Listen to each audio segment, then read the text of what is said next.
a psychedelic loft on Boston's waterfront, late We had 1960s. a lot of money.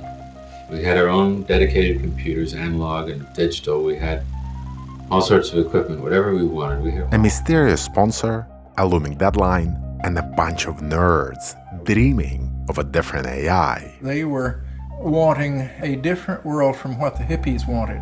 They were wanting a whole new industrial cybernetic civilization. Well, I'm the project manager for the Environmental Ecology Lab. The what? I'd say, well, it's an experimental lab, it's a cybernetic lab. It's a what? Then, a startup. A hippie startup.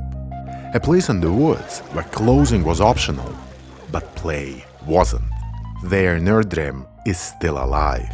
They were the least likely people in the world to run a functional business. And he gave his talk to the people in the boardroom from the chair on the conference room table, moving around. Underneath it all, a seething rebellion. Money was so powerful, and people were so stuck. And I was getting so stuck. His rebellion, a passionate fight for that original dream. Oh, he became a wild man.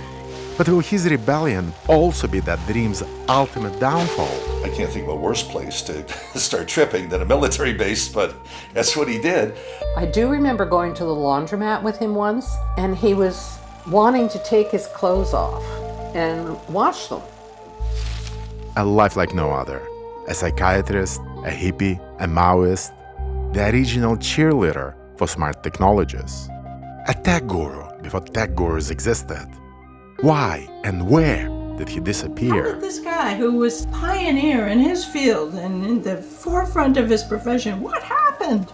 How could he let this happen? He was living just horrible. And I don't know how he survived. We had to have a code because he was convinced that his phone was tapped. All of this and more in A Sense of Rebellion, a new podcast about the weird origins of the digital revolution.